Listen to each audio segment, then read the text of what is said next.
Hello dear students, my name is Eduardo Vasconcelos and I'm here to do a presentation about being an equilibrist in life, and the main parts of my presentations will be the introduction, real life, main areas, and thoughts becoming things. So as a brief introduction, I'd like to call your attention to a story from the Greek mythology that tells us about the tale of Icarus. He was a prisoner on the Crete island, and his father fashioned a pair of wings for him to escape from this place. They were both arrested, and his father once said to him, "Don't be complacent and fly too low as you drown in the sea. Also don't get too cocky and fly too high, as the sun will melt your wings." So this was a clear metaphor from the Greek stories that we must have balance to get the survival of our conditions. And with this whole reflection that was proposed by Greek mythology, I would like to ask you guys, what is our modern perspective of balance? So, talking about our real life and our real life panorama, I would like to point that nowadays we have a really huge and wide modern imbalance. And we can see this presence due to the fact that we have a rise in work pressure in this professional sphere. We have the privatization of family life into the familiar sphere as a consequence too. Due to the fact of this rising work pressure, we have the sedentary lifestyle and the epidemic obesity in the physical sphere. We have admissions anxiety into the academic sphere, and we have the feeling of loneliness and the feeling of being empty due to the lack of spiritual efforts. So, with this modern imbalance that we can see nowadays, I believe that the first thing that we can do is separate life in its main areas. So, into these main areas, we can see the first one as the professional. So the professional is how you get your income. How can you sustain your family? So this is a really important one that is linked to the financial area too. And the professional is fundamental to all other areas, as you can see that everybody needs a work to get its money. So the familiar area is another one, and it's composed by the ones that you love and that you make some efforts to see them well. So their well-being is really involved with your actions, and this is a really important basis for all your efforts in life because they are the ones that you really love. And the social area is composed by your friends. It's composed by the word that I'd like to summarize this area, that is networking. So the leisure activities come from the social area, then your friends join this area with you, that is composed by this word networking. The spiritual area is composed by your beliefs about the world. So the whole philosophical thing that involves life.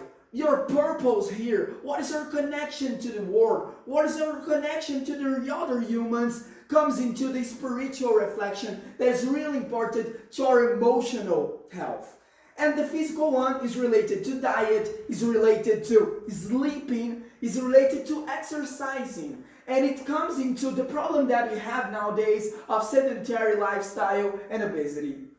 The intellectual one is about exercising your brain. So the intellectual area is about getting new informations every day and making that your brain is constantly working to make that you have creative, that you have fast responses to the fact that occur around you. So continuing with these main areas, we have some fundamental perceptions that we must cultivate to have success in all of them. So, because that's the main point of life. And the first fundamental perception is that each main area is dependent on another. So, how to improve your professional results if you don't have a good health condition? There's a good, nice phrase that involves this whole link between these whole main areas. That is, you can do a good job if your job is all you do. So you must have the spiritual and the physical one to have good professional results. You must have the good professional.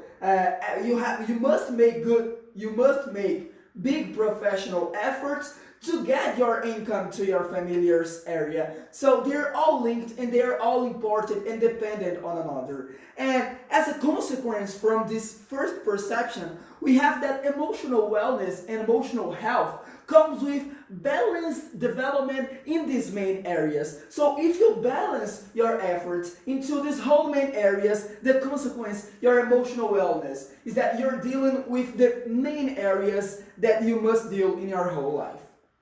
So, continuing to a conclusion, we can see that the constant reflection, self-reflection, is fundamental to have that in your life. You don't get too long periods forgetting about one area that can be really harmful to your whole health. So you must do constant self-reflections by meditating, by thinking, what have you been doing during your routine to see, am I doing well? Am I having good results in all these main areas? Or are I having any lack of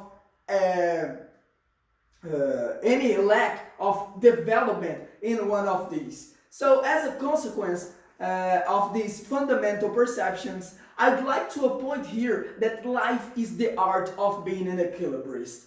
If you think about a circus equilibrist, you can see that he never reaches the perfect balance. He's always almost falling.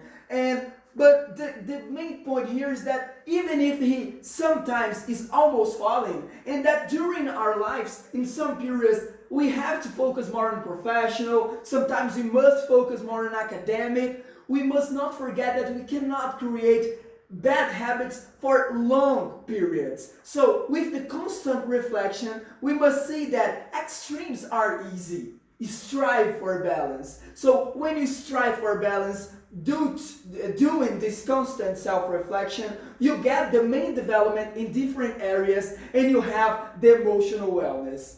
And to think, what are my daily efforts on these main areas of life is what I try to left with you guys in this afternoon. And I hope that you could have any knowledge acquired with my presentation. Thank you all, and I end my speech.